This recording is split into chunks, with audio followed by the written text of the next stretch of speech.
Oke guys, kita lanjut lagi ke part 4. Jadi habis dari drum tadi, habis itu saya cuekin dulu guys, saya cuekin tom-tomnya nanti, hi-hatnya nanti, terus saya biasa langsung ke bass dulu. Jadi kan sekarang kondisi lagunya kan kayak begini nih.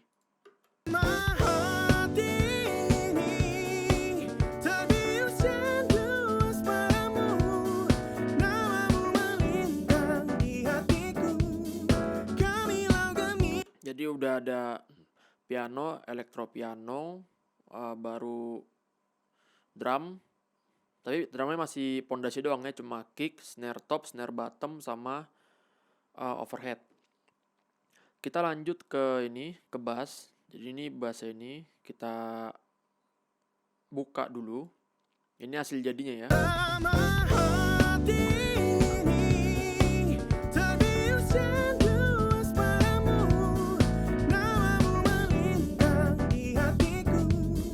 Oke.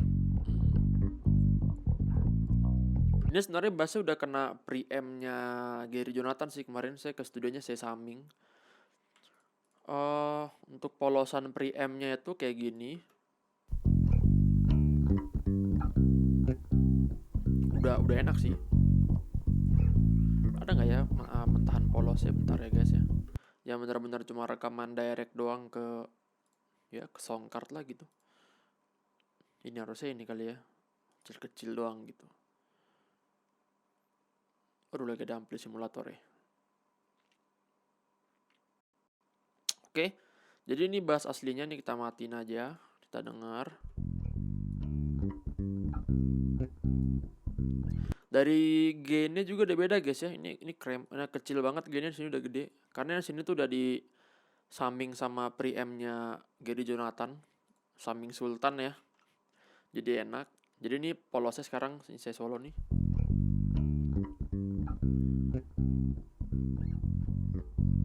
Ini benar-benar polos dari bass langsung ke langsung ke sound card atau mixer. Baru ini yang udah di summing.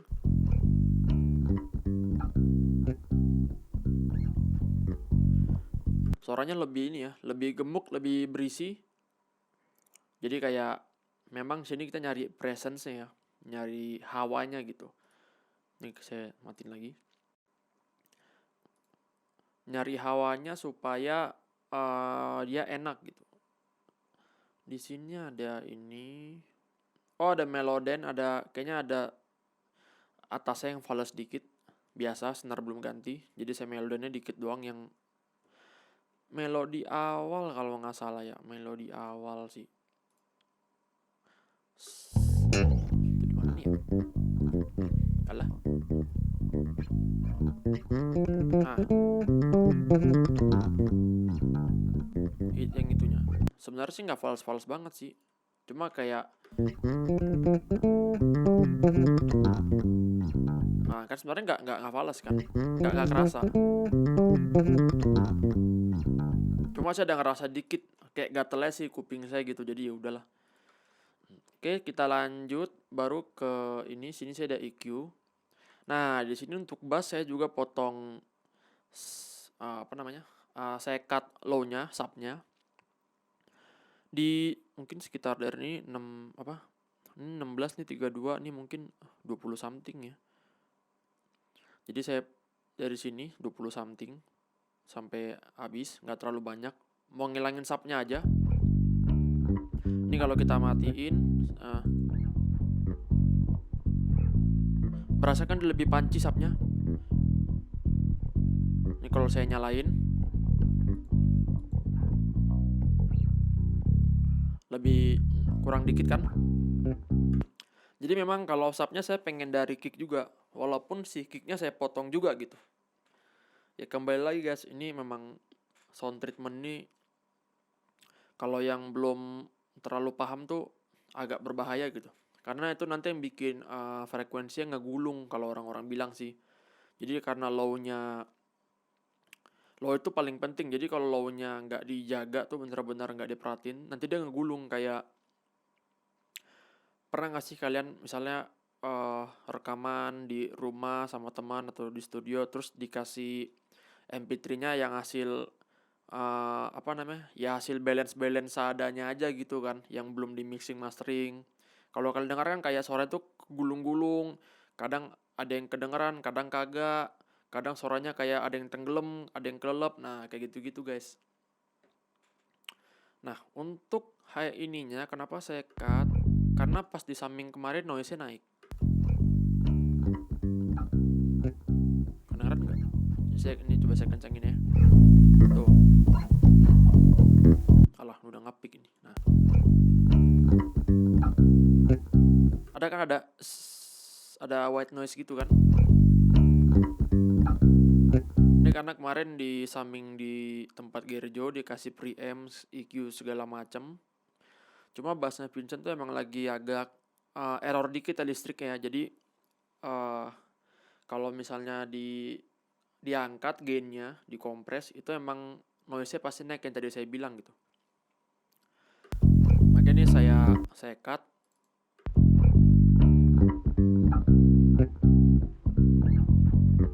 Cuma jadi menumbalkan sedikit suara treble-nya sih guys. Cuma gimana gitu kan. Memang harus kompensasi sih. Daripada suara bassnya enak tapi satu lagu noise kayak gini kan. Jadi mending saya tumbalin dikit bassnya, yang penting tetap gemuknya berasa, kayak orangnya gemuk gitu kan.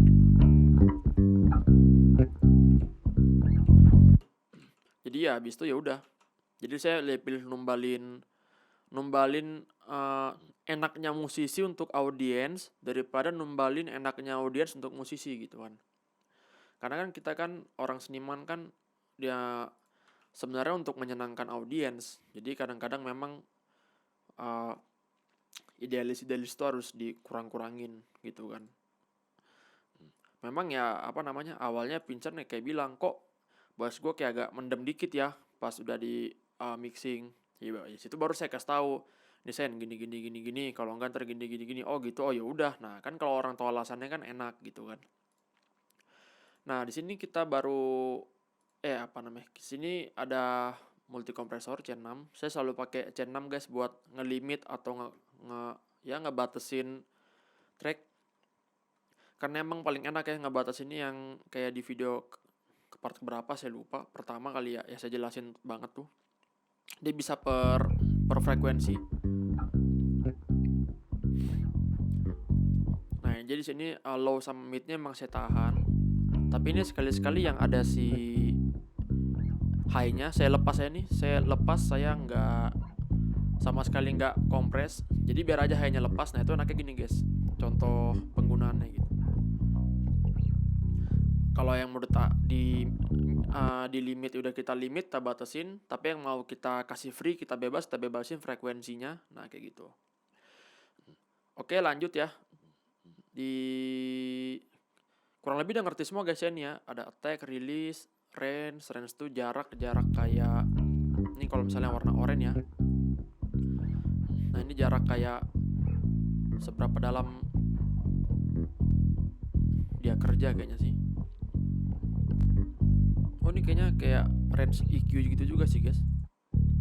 Kurang paham ya, harus googling dulu.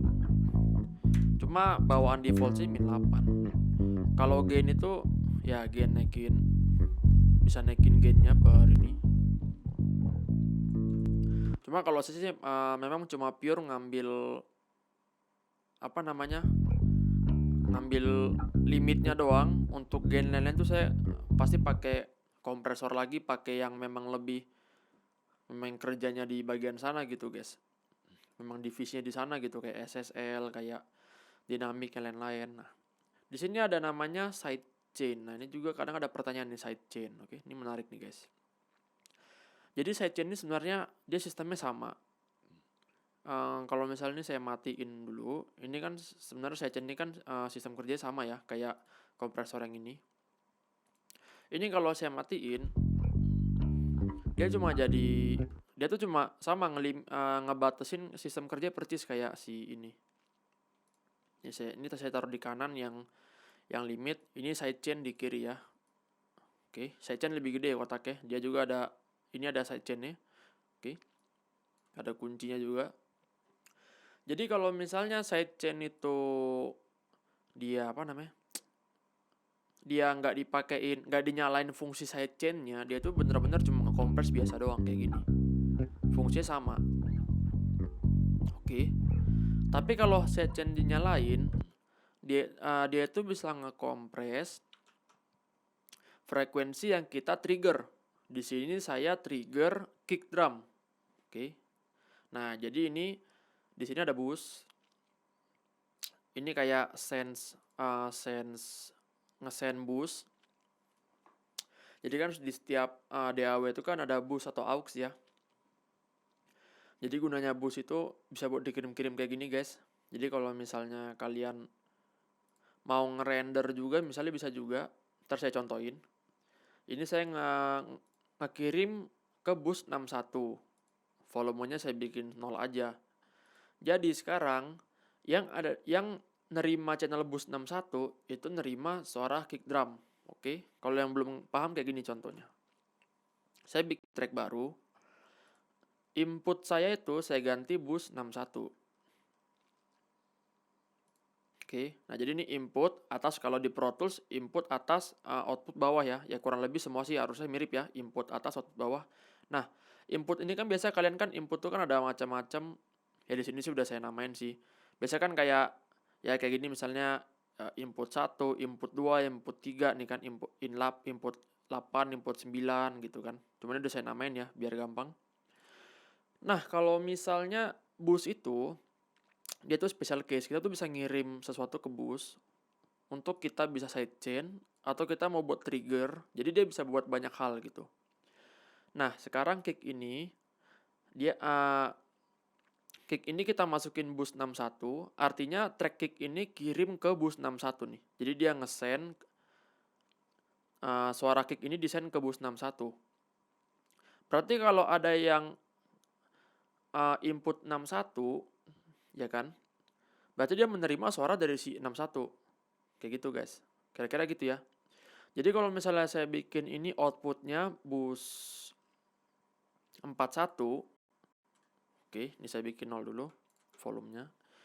Nah, berarti ini di input 41-nya akan ada yang nyala.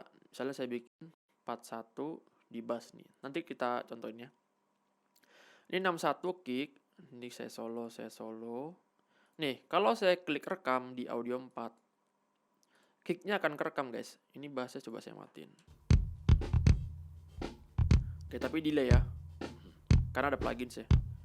Nah, jadi kita bisa dengar dua hal. Kenapa delay? Karena kita pertama dengar dari output kita, dari speaker, langsung dari speaker nih. Sama dari boost yang ngirim juga. Jadi sebenarnya konsepnya sama kayak aux. Cuma tuh kalau di DAW itu boost. Gitu guys. Jadi konsepnya itu sama kayak aux. Jadi dia kalau kirim ke 61, ya kalau ada yang diterima di 61, dia bakal nerima. Nah ini suara drum. Kenapa, apa gunanya boost kayak gini guys? Salah satunya bisa untuk ngesumming. Jadi, aduh track saya berat nih, laptop saya RAM-nya misalnya cuma 16 GB apa cuma 8 GB. Terus error terus nih gak kuat, kebanyakan plugins. Nah yang kalian udah kulik-kulik nih, kalian rekamlah ke track kosong. Jadi sekarang kalau saya mute, saya play. Nah, track ini kenapa dia lebih gede daripada yang ini? Karena ini tuh udah hasil dari track ini plus yang hasil udah di rendering, udah di rendering semua nih. Ininya smack attack, EQ, channelnya sama limiternya. Jadi ini kayak udah hasil jadinya gitu loh. Kayak kalian ngerendering MP3 cuma nih ngerendering satu biji doang gitu kan. Jadi berarti kalau kalian udah ngerendering dari awal sampai habis, ya kalian tinggal make inactive tracknya supaya RAM kalian tuh udah nggak mikirin pluginsnya di sini. Jadi kicknya udah jadi, kalian bisa mixing yang lain tanpa perlu harus kayak ada tiba-tiba notif kayak komputer error atau apa di tengah. Karena RAM-nya kan makan banyak banget ya kalau mixing. Nah, oke, ini contoh kedua. Ini kan bass di boost 41. Berarti track bass itu ngirim suara ke bus nomor 41. Kalau di sini kita bikin bus nomor 41, berarti dia harusnya nerima suara bass. Ini kita rekam ya. Oke. Nah, walaupun di sini ada bus 61, kalau saya solo kicknya dia nggak bakal nangkep suara si drum.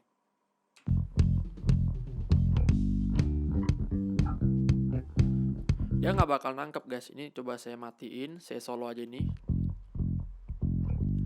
Kenapa begitu? Karena memang input kita cuma mau nerima dari si 41. Kecuali kalau kita bikin 41 dan 61 gitu. Misalnya contoh kalau misalnya busnya yang bisa nggak di sini ya? Nggak bisa guys. Ternyata kalau input nggak bisa di double, kalau output bisa di double. Jadi saya nggak bisa ngasih contoh. Tapi kalau misalnya ada DAW yang bisa, misalnya bus 41 plus 61, kalau kalian rekam dia pasti nge-double. Oke, saya bisa contohin kayak begini guys. Kita bikin track stereo.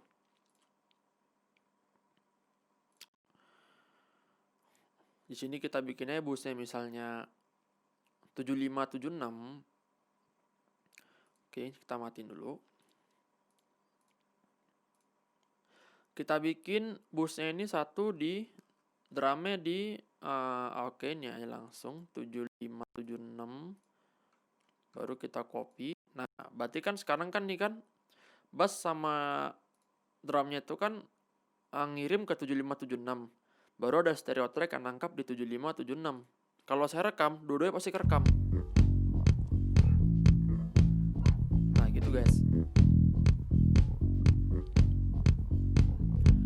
Ada sedikit delay karena itu plugin saya mikir, lihat guys ya, dia agak maju dikit. Jadi kalian kalau ngesaming yang tracknya banyak tuh memang harus di adjust lagi, disamain lagi, mungkin kira-kira kayak gini kalian samain supaya tight. Nah, kalau saya udah phasing tuh udah tight. Jadi di track ini sekarang kita tuh ngerekam dua hal, bass sama kick drum. Jadi memang banyak kalau teman-teman saya juga yang misalnya ya laptopnya pakai MacBook yang cuma 16 GB doang. Mereka kalau drumnya udah kelar mixing, ya mereka pakai bus, mereka tuh kirim satu track drum itu jadi satu track doang, keseluruhan track drum jadi satu track doang gitu. Jadi abis itu yang lain tracknya tuh dinonaktifkan supaya RAM-nya tuh bebas, jadi mereka bisa mixing yang lain. Nah, ini cuma tips aja guys ya. Oke, tadi tuh kita pakai bus untuk ngesaming. Nah, sekarang kita pakai bus untuk nge-trigger sidechain. Kita balik lagi ke masalah awal kita tadi. Jadi, sidechain saya ini nerima di input 61. Ini kan input ya. Yah, hilang. Tunggu, bikin dulu. Jadi saya suruh si kicknya itu ngirim suara ke 61, diterima sama sidechain di 61. Yang pakai sidechainnya si track bass. Oke. Nah, jadi logikanya suara kick drum itu ke-trigger ke ke ininya, C6-nya, C6 sidechain. Ini kalau saya nyalain ini, sidechainnya saya nyalain aktif. Yang artinya adalah ya. Tunggu, saya solo aja. Nah, setiap ada suara kick masuk, bassnya itu bakal kena kompres.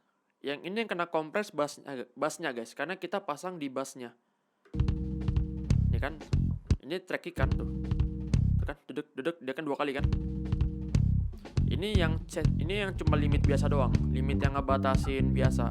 Nah, ini yang beda kan pergerakannya kan. Nah, jadi mau sekencang apapun bass kita, tetap dia bakal kepotong ketika ada suara kick.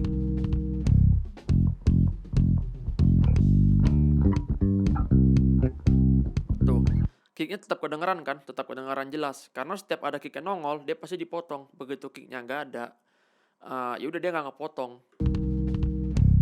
Tapi kalau kencangan kayak gini nggak enak juga, karena kayak pumping, jadi kayak ada nggak gitu kan. Misalnya kayak beatnya kan tinggi gini kan, ada. Jadi kayak gitu kan. Makanya volume tetap disamain juga. Nah gitu guys kurang lebih. Jadi udah ngerti ya kurang lebih guna sidechain bisa untuk ngesumming. Guna boost bisa untuk ngesumming, bisa untuk ngekirim juga ke sidechain. Sidechain ada banyak model ya. Ini sidechain yang limiter atau kompresor. Ada juga gate juga ada sidechainnya. Jadi ketika ada suara atau nggak ada suara bisa di trigger juga percis. Jadi intinya kita tuh mau nge-trigger siapa, supaya apa juga. Nah di sini saya mau nge-trigger bass supaya ketika kick drumnya supaya ketika kick drumnya keluar, bassnya itu nggak nutupin si kick drumnya, nggak timpa-timpaan, karena kan sama-sama low ya. Sekarang kalau misalnya sidechain ini kita matiin, kita play di ref.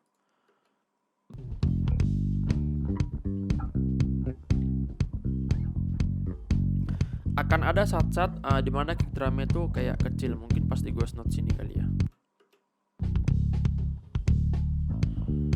Apa di sini mungkin ya. Nah misalnya kayak gini guys, kurang nonjol, tiba-tiba kan kaget. Ini kalau misalnya full band cuma tiba-tiba gitu ntar kan. Nah itu kenapa kita pakai sidechain, supaya dia pas ada kick dia ngurangin. Jadi walaupun bassnya mau sebas apapun tetap kicknya itu di depan. Nah gitu guys. Jadi kalau misalnya kita sekarang dengar full band untuk saat ini,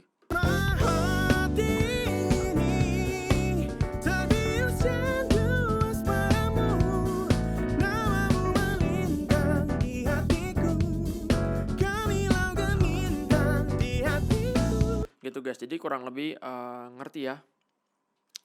Oke, sampai di sini dulu part yang keberapa nih lupa. Wow, mantap banget guys ya. Banyak pembahasan, tapi menarik. Di sini kita sama-sama saling sharing aja ya. Saya juga masih belajar. Kalau misalnya ada pertanyaan atau mau nge-sharing, boleh langsung aja di kolom komentar. Jangan lupa buat like, comment, and subscribe. Anjay, udah kayak YouTuber. Sampai ketemu di next video ya guys ya. Bye.